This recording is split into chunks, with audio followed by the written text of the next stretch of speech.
Well, look, let's turn our attention now back to the policing of the Coronation, and the head of the Metropolitan Police, Bart Rowley, has defended the policing of the Coronation, including the arrest of 6 anti-monarchy protesters, saying, look, there were lots of threats on the day, and they found, for instance, fake stewards caught with bottles of paint they planned to throw at the Coronation procession. Let's talk to Mike Neville, who's a former Met Police Detective Chief Inspector. Good morning to you, Mike. Good morning, Julie. Thank you very much indeed for joining us. Well, I've fallen out with one Mike already this week, Mike Graham, over this, because I still think there was some outrageous policing of people who are planning nothing but peaceful protest. What do you think of what the Met did, and Met expressing regret for the 6 Republican staff members of the Republic group who were held for 16 hours and no charges, no evidence they were there to commit a crime of any sort? Do you think that the Met did the right thing given the conditions and the circumstances, or were they in the wrong? Well, you'll have to follow it with me then, because I think they did the right thing. I've come on here several times, as you know, and criticised the Met for not taking action, not arresting people. I was the one who found out that 70% of the Met hadn't arrested anybody in a year. Yep. And now we find that they've been criticised for arresting. Well, hold on a minute. We want them to arrest people who've suspected committing burglaries and people who are blocking the roads. That's for crimes. Right, let's look at the reason the police arrest is because they've got reasonable suspicion. They don't have to arrest because there's absolute evidence of no reasonable doubt. That is for the courts. And here we have a global event. We have people, millions of people watching. We have people there.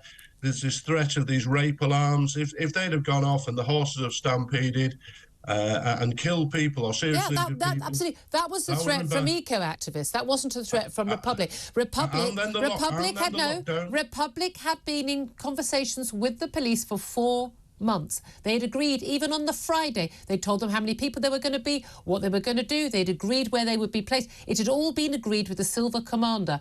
I mean, that is not a group out to disrupt and ruin anyone else's day. Yeah, see, I don't know, Julie, who made this decision. Maybe it was young officers who stopped these people. There was a very senior officer at the scene. Okay, There's a video. So these people were arrested. They spent 16 hours in custody. The parade went off fantastically well. They're released.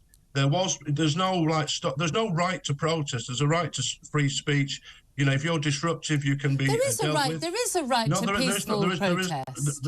Peaceful protest. Peaceful, exactly. Legal protest. Yes, but a group that was planning to do what, say, you know, like Animal Rebellion or all these other groups, Extinction Rebellion, all of those different groups, Animal Rising did, you know, at the Grand National. Now, that is actually disrupting the event, stopping it from going ahead. They were very clear. They were not planning to do that. They had no intention of doing that. They told the police what they were going to do, and they were going to do what they were going to do. And as it was, that protest went off completely legally and peacefully. No arrests at the actual protest that did go ahead. But you cannot justify, surely, as a former police officer, the arresting of people who are saying reasonable suspicion. There wasn't reasonable suspicion. They identified themselves, who they are. They told them the name of the Silver Commander they'd been in talks with. It's a phone call. Half an hour later. Fair enough, they want to hold them for that half an hour. We just need to talk to the Silver Commander. We want to verify that you are who you are. Right, OK, on your way. There was no need for anyone to be in a cell for 16 hours. Julia, I don't know what happened there. What I know. Well, I do know what happened. Well, let me just come on to this. The new law has been passed about these lockdown devices. The law has only been out for a week or so. Lock-on devices, yeah. So the police have to deal with this. So you've got officers who stop people who've got a load of straps, which they say were used to be used on placards. The officers think that they may have reasonable suspicion that they're going to use for other nefarious purposes. They're unloading a load of placards with straps on them. If the police were that wicked and evil, they would have arrested all the people who were there with the "Not My King" and all that sort of. And I must confess, I disagree with this king about net zero and climate change. I'm Cromwellian, so you know I'm not on either side here, and I agree that people have a right to protest peacefully. And the Metropolitan Police facilitated about 100 people with the placards, "Not My King." So if the police were that wicked, they would have arrested all those people. I don't think the police are wicked. I think the decision to arrest and to keep under arrest detention throughout the entire event, the organisers of that event, I think was wrong.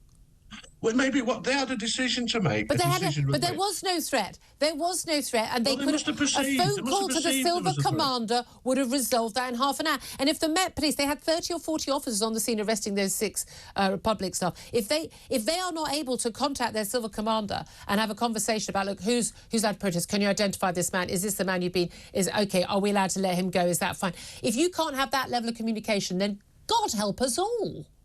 Yes, and I agree with that. However, a decision was made, and I agree with Mark Rowley, who's defended his officers. The event went well. You know, I come on here all the time and talk about the police not doing the job. What we saw at the Coronation was a fantastic policing operation that went off, and globally we're seeing all these people are now released and they can hold their placards up and they can march around wherever they want. That's a sort of good society.